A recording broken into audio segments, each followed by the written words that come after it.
அனைவருக்கும் வணக்கம். ஈஷா டாக் மூலமாக இன்றைய தினமும் ஒரு விடய தலைப்புடன் உங்களை சந்திப்பதில் மகிழ்ச்சி. அந்த வகையில் இன்றைய தினம் தமிழ் மொழி சம்பந்தமாக சில பொதுவான விடயங்களை உரையாடலாம் என்று இருக்கிறேன். உண்மையிலே உலகத்தில் உள்ள மொழிகளில் பல மொழிகளில் மிக மிக அழகான மொழி என்று சொன்னால் அது எங்கள் தமிழ் மொழி என்று கூறுவதில் உண்மையிலேயே தமிழ் மொழி பேசும் நாங்கள் பெருமைப்படக்கூடிய ஒரு விடயம்தான். உலகத்திலே கூறுவார்கள் ஏறத்தாழ 6000 முதல் 7000 வகையான மொழிகள் காணப்படுகின்றன. அவ்வாறு இருந்தும் ஏறத்தாழ ஒரு 1000க்கு உட்பட்ட மொழிகள் தான் பல மக்களால் பேசப்படும் மொழிகளாக இருக்கின்றன. அந்த வகையிலே ஒரு கணக்கெடுப்பின்படி எங்கள் தமிழ் மொழி உலகத்திலேயே 7வது இடத்தில் அதிக மக்களால் பேசப்படும் மொழியாக தமிழ் மொழி காணப்படுகின்றது. உண்மையிலே தமிழ் என்று சொன்னாலே அழகு என்று சொல்வார்கள். சொல்லும் பொழுதே தமிழ் மொழி அழகாகத்தான் இருக்கும். எங்கள் இலங்கையை பொறுத்த வரைக்கும் தமிழ் மொழியை பேசுபவர்கள் தமிழ் மக்கள் என்ற ரீதியில் பல மதத்தை பின்பற்றும் மக்கள் கூட இலங்கையில் தமிழ் மொழியை பேசுவார்கள். உதாரணமாக எடுத்துக்கொண்டால் இந்து மதத்தை பின்பற்றும் மக்கள், கிறிஸ்தவ மதத்தை பின்பற்றும் மக்கள், இஸ்லாம் மதத்தை பின்பற்றும் மக்கள், இவ்வாறாக பலரும் தமிழ் மொழியை தங்கள் தாய்மொழியாக கொண்டிருப்பது அவதானிக்கக்கூடிய ஒரு விடயம். இந்தியாவின் தமிழ்நாட்டிலே பிரதான அரச கர்ம மொழியாக கூட தமிழ் காணப்படுகிறது. இலங்கையிலும் அவ்வாறு தான். தமிழ்நாட்டை பொறுத்த வரைக்கும் பிரதான மொழியாக தமிழ் மொழி காணப்படுகின்றது. உண்மையிலே ஒரு ஆய்வின்படி ஏறத்தாழ 4500 வருடங்களுக்கு முற்பட்ட மிக மிக பழமை வாய்ந்த மொழி தமிழ் மொழி. இந்திய அரசால் உண்மையிலே முதலாக செம்மொழி என்று அறிவிக்கப்பட்ட ஒரு மொழியும் எங்கள் தமிழ் மொழி தான். இந்தியாவிலே பல மொழிகள் இருந்தும் இவ்வாறாக இந்திய மத்திய அரசாங்கத்தால் செம்மொழி என்று தமிழ் மொழிக்குத்தான் முதலாக கொடுக்கப்பட்டது. பிற்பட்ட காலங்களில் வேறு மொழிகளுக்கும் கொடுக்கப்பட்டிருக்கலாம். முதலாக கொடுக்கப்பட்ட மொழி எங்கள் தமிழ் மொழி தான். மற்றும் அந்த உலகத்தில் எடுத்துக்கொண்டால் அதிக மக்களால் பேசப்படும் மொழி சீன மொழியாகத்தான் இருக்கின்றது.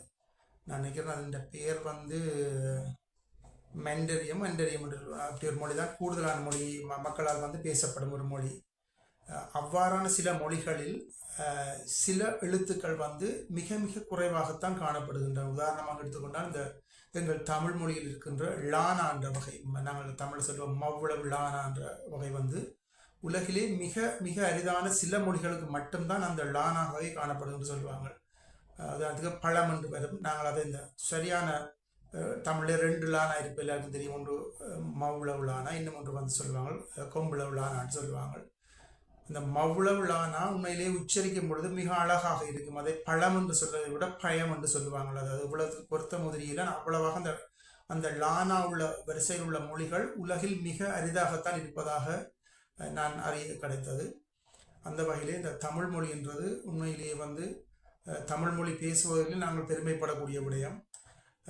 நாங்கள் என்னதான் தொழில் நிமித்தம் எவ்வாறான விடயங்களிலும் வேறு மொழிகளை சர்வதேச மொழிகளை பேசினாலும் எங்கள் தமிழ் மொழி என்பதை நாங்கள் ஒரு இடமும் விட்டு கொடுக்கவும் கூடாது, மறக்கவும் கூடாது. அந்த வகையில் எங்கள் தமிழ் மொழி சம்பந்தமாக சில அடிப்படை விஷயங்களை நாங்கள் பார்த்தால் எல்லோருக்கும் தெரிந்த விடயங்கள் தான். அதுவும் இந்த தமிழ் மொழியிலே உயிர் எழுத்து 12, மெய் எழுத்து 18, ஆயுத எழுத்து வராக மொத்தமாக 247 எழுத்துக்கள் இருப்பதாக கூட நாங்கள் எல்லோரும் அறிந்த விடயம். இவ்வாறான தமிழ் மொழி அதிகமான சொற்களை கொண்ட மொழியும் தமிழ் மொழி தான். ஏறத்தாழ தமிழ் மொழியில் 6 லட்சத்துக்கு மேற்பட்ட சொற்கள் இருப்பதாக அறிய கிடைத்துள்ளது. ஆனால் ஆங்கில மொழியில் கூட அவ்வாறான சொற்கள் இல்லை. ஏறத்தாழ 2 லட்சம் சொற்கள் தான் ஆங்கில மொழியிலே இருப்பதாக அறிய கிடந்தது. ஆனால் தமிழ் மொழியை பொறுத்த வரைக்கும் நிறைய சொற்கள் இருப்பதை நாங்கள் அறியக்கூடியதாக இருக்கிறது. தமிழ் மொழி அந்த பேசும் பொழுதும் அதனை பாவிக்கும் பொழுதும் ஏனைய மொழிகளுக்கு இல்லாத ஒரு அழகும் தெளிவும் தமிழிலே மட்டும்தான் காணப்படுகின்றது. நானே மட்டும் என்று கூறுகிறேன், மட்டும்தான் காணப்படுகின்றது. எனவே வந்து இந்த தமிழ் மொழியை உதாரணமாக நான் ஒரு சின்ன ஒரு உதாரணம் எடுத்து சொன்னால், இரண்டு சொற்களை முன்னுக்கு பின் இடம் மாற்றி போட்டால் கருத்து மாறுபடும் ஒரு மொழி கூட உண்மையில் தமிழ் தான். அதுக்கு ஒரு உதாரணம் சொல்ல போனால், கோழி இறைச்சி என்ற ரெண்டு சொற்கள் இருக்கின்றன. நாங்கள் முன்னுக்கு கோழி பின்னுக்கு இறைச்சி என்ற ஒரு சொல்லை பாவித்தோம் என்று சொன்னால், இரண்டு சொற்களை பாவித்தால் அங்கு கோழி இறைச்சி என்று சொன்னால் அங்கு கோழி உயிரோடு இல்லை, இறைச்சி தான் இருக்கின்றது. அதனையே மாற்றி போட்டோம் என்று சொன்னால் இறைச்சி கோழி என்று சொன்னால் அது கோழி உயிரோடு இருக்கின்றது. இவ்வாறான அழகுகள் வந்து வேறு மொழிகளில் காண முடியாது. நாங்கள் தமிழுக்கே மட்டுமே உரித்தான இவ்வாறான பல அழகுகள், இது ஒரு சிறிய உதாரணம் தான். இவ்வாறான பல அழகு தமிழ் மொழியில் மட்டும்தான் காணப்படுகின்றது. எனவே வந்து இந்த தமிழ் மொழி உண்மையிலேயே நான் அறிந்த வகையில் இந்த புலம்பெயர் தமிழர்கள் வந்து ஏனைய நாடுகள், குறிப்பாக ஐரோப்பிய நாடுகளுக்கு சென்ற பிற்பாடு எங்கள் தமிழ் மொழியின் தன்மை வந்து இன்னும் அதிகமாகத்தான் இருக்கிறது என்று கூற வேண்டும்.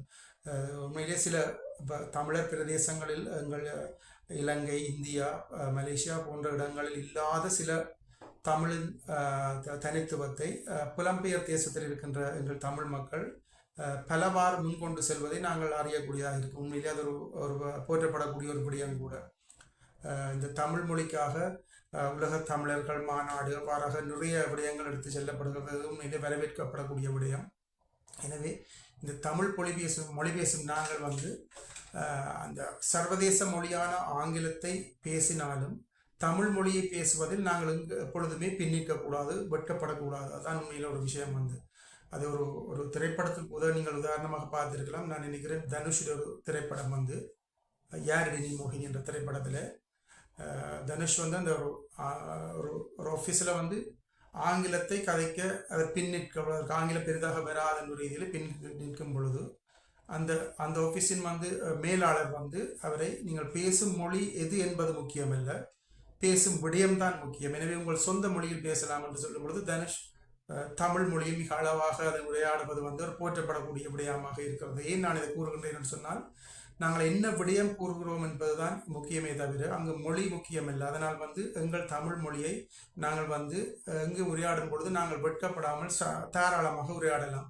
உதாரணமாக எடுத்துக்கொண்டால், இந்த உலகத்திலே வந்து தொழில்நுட்ப ரீதியில் ஏனைய பல முன்னேற்றங்களை கண்ட சீனா, ஜப்பான் போன்ற நாடுகளில் எல்லா விடயங்களையும் தங்கள் சொந்த மொழிகளில் தான் அவர்கள் புரிந்து கொள்வார்கள், எடுத்துக்கொள்வார்கள். உதாரணமாக ஒரு தொழிற்சாலை என்றால் கூட சீனா, ஜப்பான் போன்ற நாடுகளில் வந்து தங்கள் சொந்த மொழிகளில் தான் செய்வார்கள். வந்து ஆங்கிலம் என்பதை ஒரு சர்வதேச என்ற ஒரு அங்கீகாரத்திற்கு மட்டுமே வைத்திருப்பார்களே தவிர தங்கள் மொழிகளுக்கு அவ்வளவாக ஒரு அங்கீகாரத்தை கொடுப்பார்கள்.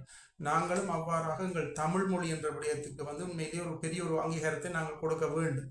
தமிழ் மொழி என்பது வந்து உண்மையிலேயே உலகத்திலேயே மற்ற மொழிகளுக்கு இல்லாத ஒரு அங்கீகாரமும் அழகும் தெளிவும் தனித்துவமும் கொண்ட உங்கள் தமிழ் மொழியை வந்து நாங்கள் உரையாடுவதை இட்டு உண்மையிலேயே பெருமைப்பட வேண்டும். உண்மையிலே இப்போ எங்கள் இலங்கைக்குள்ளே எடுத்துக்கொண்டால் வந்து தமிழ் மொழியை வேறு பிரதேசங்களில் வேறு வகையாக நாங்கள் வித்தியாசமான மொழியில் உரையாடினாலும் பொதுவிலேயே தமிழ் என்ற ஒரு வகையில் நாங்கள் பெருமைப்படலாம். உதாரணமாக வடபகுதியில் உள்ள தமிழ் மக்கள் ஒரு விதமாக உரையாடுவார்கள், கிழக்கு பகுதியில் உள்ள தமிழ் மக்கள் வேறொரு விதமாக உரையாடுவார்கள், மலைநாட்டு தமிழ் மக்கள் வேறொரு விதமாக உரையாடுவார்கள். எவ்வாறு உரையாடினாலும் அந்த தமிழ் மொழியில் நாங்கள் சொற்களை உச்சரிக்கும் பொழுது அதன் கருத்து வேறுபடாமலும் தெளிவுத்தன்மையுடனும் உச்சரிக்க வேண்டிய ஒரு தேவை இருக்கின்றது. வந்து உண்மையிலேயே நானே சில வழிகளில் இருந்து காணொலிகளை பார்க்கும் பொழுது சில சொற்கள் வந்து பிறழுவதை நாங்கள் அவதானிக்கலாம். அதை நான் மிகவும் தவிர்த்து கொண்டு வருகின்றேன். அந்த வகையில் உதாரணமாக அதை போன்று என்று வரும்போது போன்று என்று வருது, உண்மையில் அது பிழையான விஷயம். அதை போன்று இவ்வாறான சில விடயங்கள் அவதானித்து அவ்வாறாக நாங்கள் தமிழை உரையாடும் பொழுது அதில் உண்டான சில சரியான விடயங்களை இனம் கண்டு நாங்கள் தமிழை உரையாட வேண்டும். அது தொடர்ச்சியாக பேச்சு வழக்கில் வரும்பொழுது சில தவறுகள் ஏற்படலாம். பொதுவான வகையில் வளமையாக உரையாடும் பொழுது நாங்கள் மிக தெளிவாக தமிழில் உரையாட வேண்டும். உண்மையிலே வந்து இந்த இந்திய தொலைக்காட்சிகள் பலவற்றில் கூட இந்த தமிழின் உரையாடுதலுக்கு சில போட்டி நிகழ்ச்சிகள் கூட இடம்பெற்று தமிழை இந்த முன்கொண்டு செல்வதற்கான பல முன்னேற்பாடுகள் இடம்பெறுவதை நாங்கள் காணலாம். எனவே வந்து உலகத்தில் உள்ள பல மொழிகளில் அந்தந்த மொழிகளுக்கு அந்தந்த இடத்து மக்கள் எவ்வளவு முக்கியத்துவம் கொடுக்கிறார்களோ அதே போன்று தமிழ் மொழி பேசும் நாங்களும் தமிழர்களும் எங்கள் தமிழ் மொழிக்கு முக்கியத்துவம் கொடுத்து தமிழ் மொழியை வருங்காலத்தில் இப்பொழுது இருக்கு மொழியினுடைய தரத்தை விட இன்னும் முன்னேற்ற வேண்டும் என்ற ஒரு அழகான கருத்தை முன்வைத்து இந்த காணொளியை நிறைவு செய்கிறேன். நன்றி, வணக்கம். விடைபெறுவது உங்கள் வர்ணம் வாகீசன். நன்றி.